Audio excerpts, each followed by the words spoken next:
Hola a todos, bienvenidos al 24º tutorial de C++. Hoy vamos a estar viendo el ciclo for. El ciclo for era una de las tres estructuras cíclicas básicas y las características principales del for era que era de prueba preliminar y además se solía utilizar cuando la cuenta era fija, ya que utilizándolo de esta manera es más fácil que utilizar un ciclo while de cuenta fija. Entonces, básicamente la sintaxis del for es la siguiente. La palabra for y luego entre paréntesis vamos a poner la lista de inicialización separados por punto y coma con una expresión, punto y coma, y finalmente la lista de alteración. Cerramos el paréntesis y luego vamos a poner alguna instrucción. Los tres elementos del encabezado son opcionales, pero lo que siempre tiene que estar son los puntos y coma correspondientes. Es decir, si omitimos la lista de inicialización, debemos dejar el encabezado de esta manera, con el primer punto y coma siempre presente. Así que bueno, ahora les voy a pasar a explicar qué significa cada uno de estos tres elementos. La lista de inicialización es básicamente el valor inicial que le vamos a dar a un cierto contador dentro del ciclo for.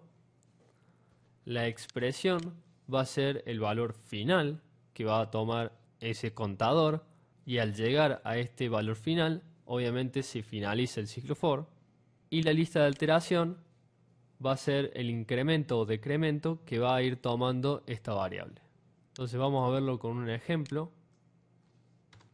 Lo primero que vamos a hacer es declarar una variable de tipo entero que va a ser i, y dentro del for vamos a poner la inicialización, vamos a poner i igual a 0, punto y coma, la expresión que finalice el bucle va a ser i menor que 20, es decir, cuando i no cumpla más la condición de ser menor que 20, entonces el bucle va a finalizar.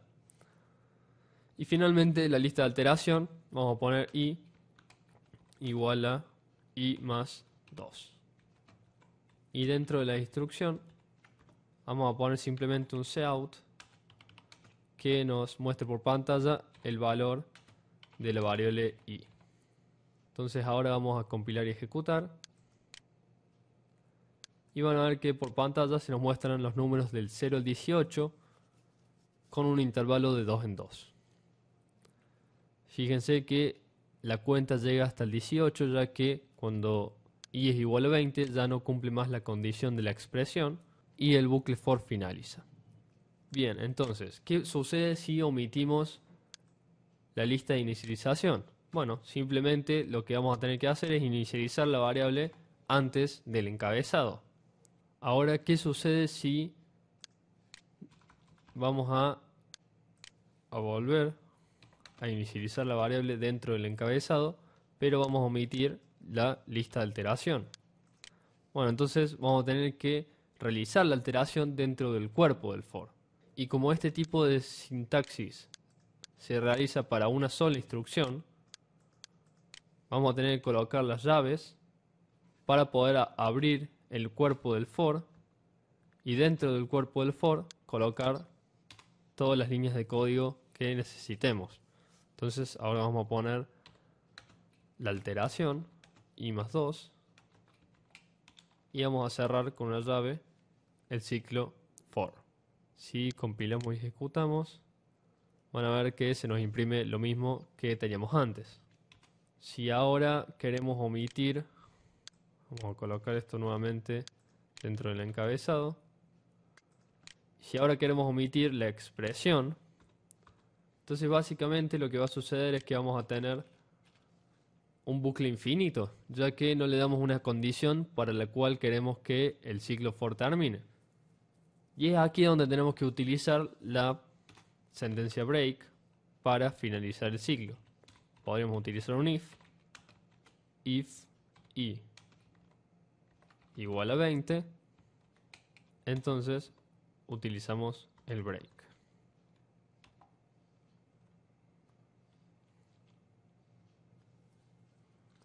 Si compilamos y ejecutamos, faltó el punto y coma, ahora sí, van a ver que tenemos el mismo mensaje que antes. Nada más que ahora tenemos también impreso el número 20, ya que el break se colocó después de la sentencia que imprime el valor de i. Al igual que dentro del for podemos utilizar el break, también podremos utilizar el continue, el cual haría que se pase inmediatamente a la siguiente iteración, en este caso al siguiente valor de i, según la lista de alteración, y se continúe dentro del ciclo. A diferencia del break, que inmediatamente termina el ciclo y sigue con el resto del programa. Así que bueno, esto es básicamente cómo funciona el ciclo for. Tiene varias aplicaciones, vamos a estar viendo cuáles son más adelante.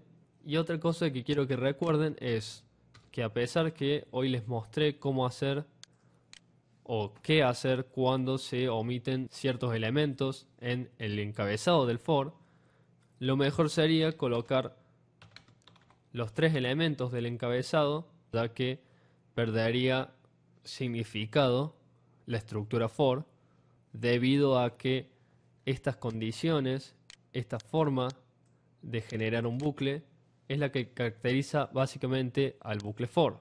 Si nosotros omitimos partes del encabezado y las colocamos en otras partes del programa, entonces lo único que vamos a estar haciendo es perder legibilidad y hacer que el programa sea más complicado. Así que bueno, eso fue todo por hoy y los espero en el próximo tutorial. Chao.